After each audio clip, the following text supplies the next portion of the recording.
satu langkah yang sama bernilai 2 kebaikan, diangkat 1 derajat dan dihapus 1 dosa.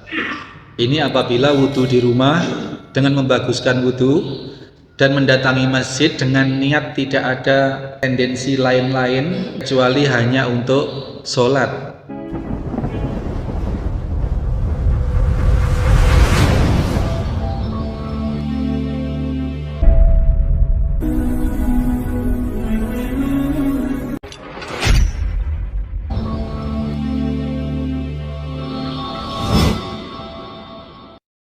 Bismillahirrahmanirrahim. Assalamualaikum warahmatullahi wabarakatuh.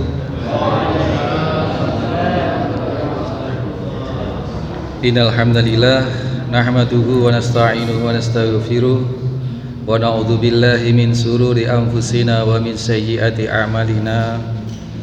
May yahdihillahu fala mudhillalah wa may yudlil fala hadiyalah.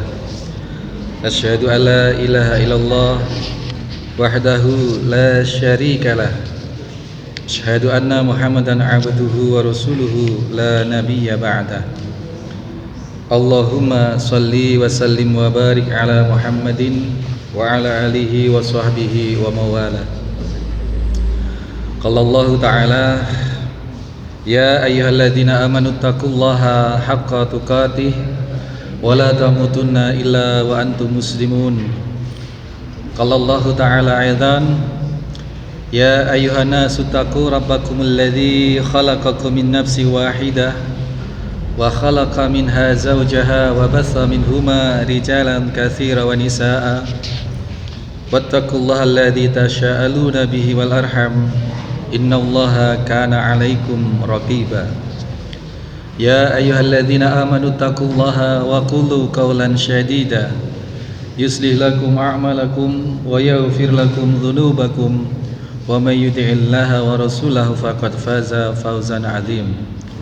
Ma'asyiral muslimin wal muslimat, jamaah salat subuh Masjid At-Taqwa Uringen Anom Situbondo, rahimani wa rahimakumullah. Kita panjatkan puji syukur kehadirat Allah Subhanahu wa taala yang sampai hari ini masih menjaga taufiknya untuk hati kita, sehingga dalam keadaan apapun kita masih disanggupkan oleh Allah hadir di majelis ilmu ini.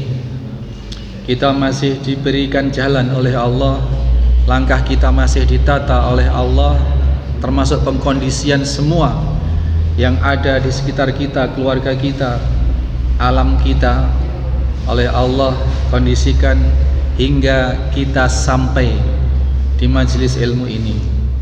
Ini merupakan satu kenikmatan yang besar.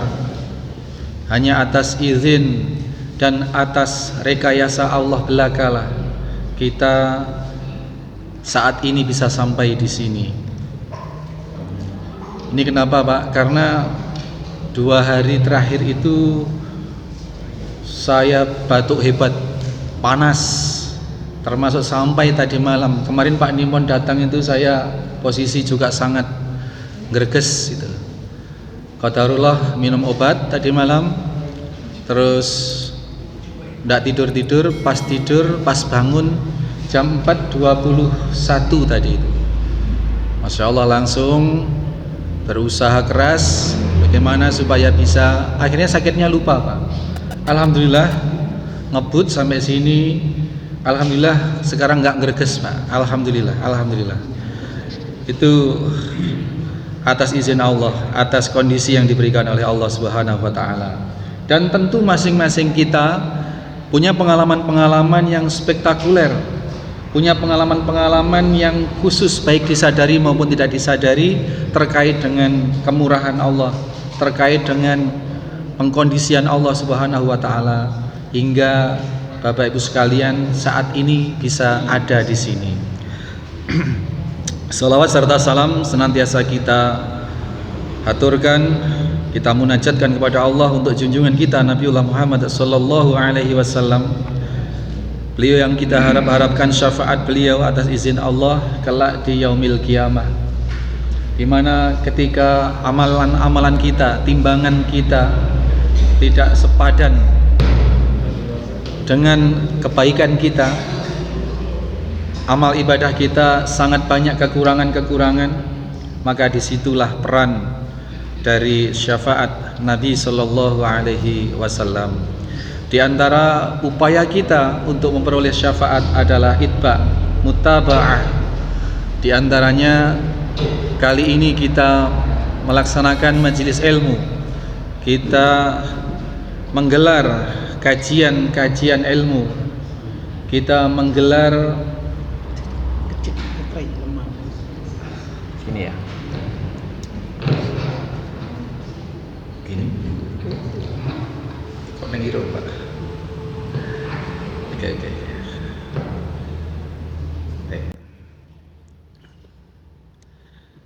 Di antara upaya kita untuk itbah Nabi, untuk mutaba'ah pada baginda Nabi Sallallahu Alaihi Wasallam adalah kita berupaya menggelar majelis ilmu semacam ini, yang notabene ini adalah, kata baginda Nabi, adalah sebagai Riyadul Jannah.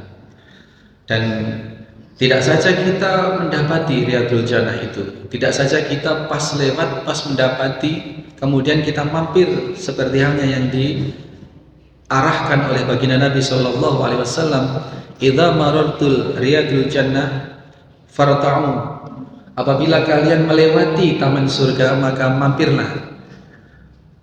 Lah kita tidak sekedar bertemu, tidak sekedar melewati, tapi kitalah pelaku-pelaku riyadul jannah ini, terutama takmir, menggelar kajian seperti ini.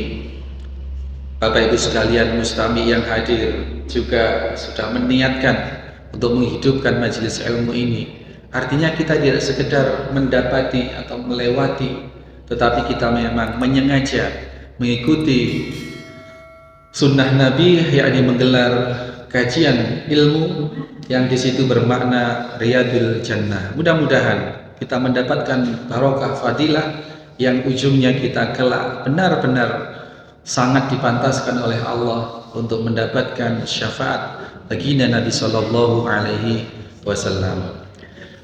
Kita arungi hadis sahih demi hadis sahih di kitab Riyadhus Shalihin ini yang disusun oleh Al-Imam An-Nawawi rahimahullahu ta'ala, yang kali ini kita di Masjid At-Taqwa sampai hadis yang ke-10 Pak Agus. Di flyer itu masih mulai lambok hadis 8 terus, nggak diganti-ganti gitu. Ya untungnya saya punya dokumennya, At-Taqwa masih sudah 10. Kalau 8 lagi Pak, balik boleh. Ya, ini hadis ke-10. Wa an Abi Hurairah radhiyallahu anhu. Qala, dari Abi Hurairah radhiyallahu an. Jadi Imam An-Nawawi menulis, muallif atau penulis kitab ini mengatakan wa an Abi Hurairah radhiyallahu anhu qala, dari Abi Hurairah radhiyallahu anhu, Abu Hurairah mengatakan, qala Rasulullah sallallahu alaihi wasallam, salatul rajulin jama'atan, salat berjamaah bagi seorang laki-laki. Laki-laki ini ya Bu, nanti pasti banyak pertanyaan. Kalau perempuan bagaimana? Nanti ya kita ngobrol nanti. Salatul rajuli jama'atan tazidu ala salatihi fi suqihi wa baitihi bid'an wa isrina darajah.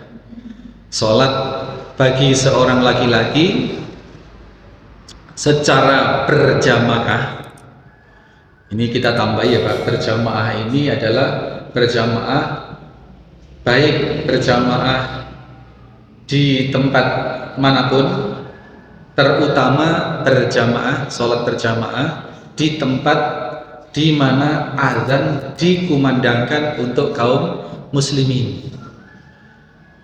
Jadi meskipun musola ataupun apalagi masjid, kalau itu dikumandangkan azan umum terbuka untuk siapapun yang datang, ini yang dimaksud dengan sholat berjamaah yang dimaksud.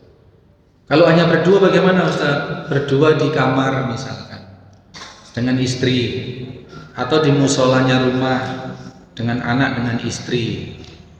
Ini tidak termasuk, Pak. Jadi ini menekankan hadis ini adalah sholat berjamaah di masjid.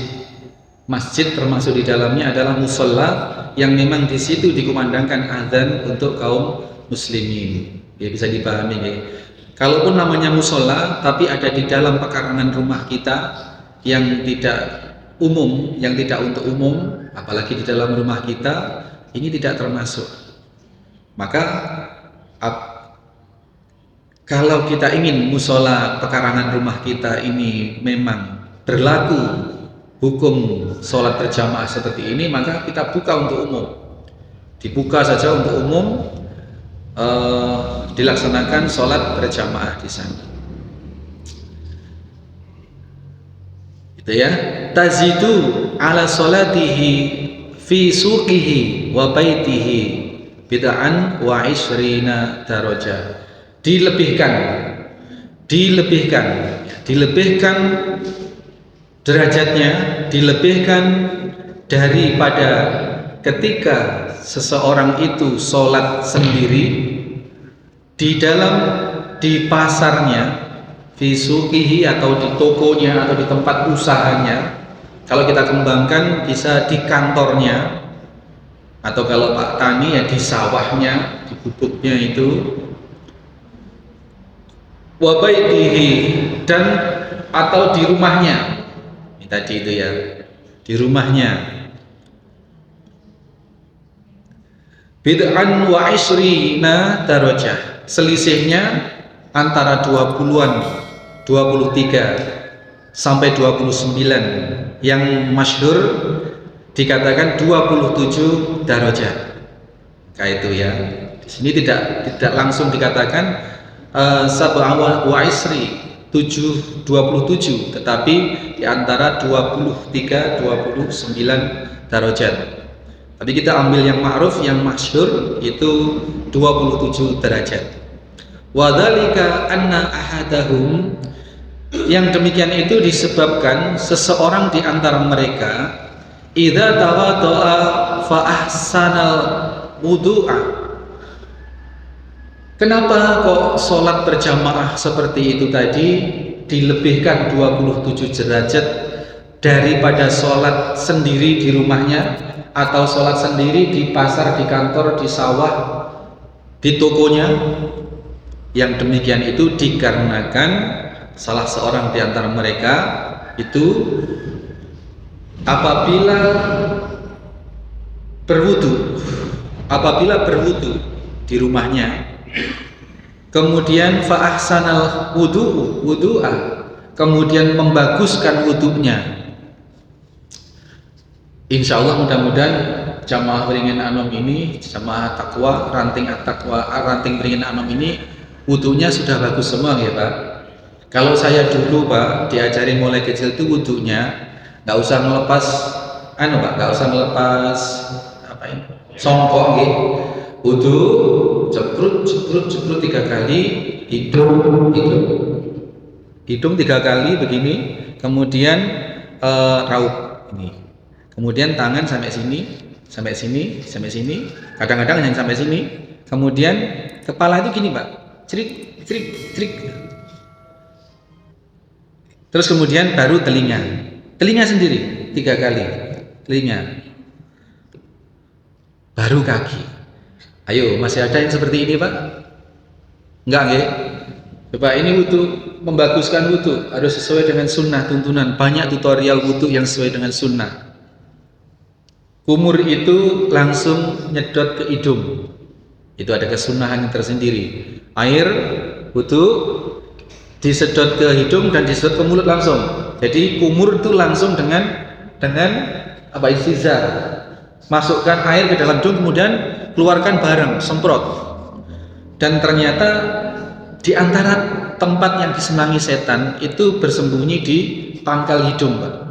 Jadi wudu ya, ini memang kalau nggak biasa itu panas, biasanya panas. Jangan takut, itu cuma air. Kalaupun keserot masuk ke paru-paru pun itu juga air. tak masalah. Nah, terus kemudian untuk kepala ini yang salah kaprah sampai hari ini sangat banyak dilakukan orang seperti tadi itu.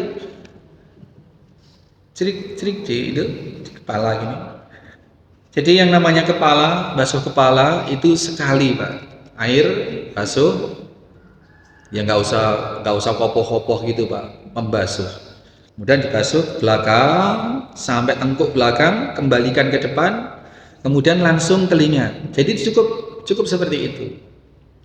Itu wudu yang sesuai dengan sunnah. Ini wa ahsanan wudu'a, membaguskan wudunya. Berangkat dari rumah, wudu dulu, dan wudunya tidak sembarang wudu tadi, tidak sembarangan wudunya, harus memang sesuai dengan tuntunan.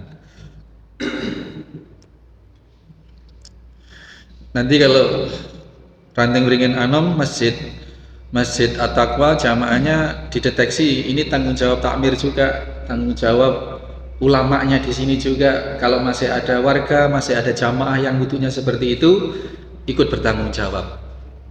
Ya, ikut bertanggung jawab di hadapan Allah. Harus disampaikan. Kalau perlu nggak apa-apa sekali-kali ada wudu massal, praktek wudu massal, untuk memastikan bahwa wudu kita semua di sini sudah benar. Fa ahsanal wudu'a. Tsumma anal masjida, tsumma atal masjida. Kemudian mendatangi masjid. Ingat ya, Pak, hadis ini keberlakuannya satu. Yang mendapatkan 27 derajat tadi itu ada beberapa syarat. Syaratnya sebelum berangkat dia wudu, Pak. Jadi wudunya di rumah. Jangan mentang-mentang rumahnya dekat, Pak Agus, kaburu habis dari sekolah, sini sudah adzan, sudah hampir qomat, main lari saja dari rumah, wudu di masjid.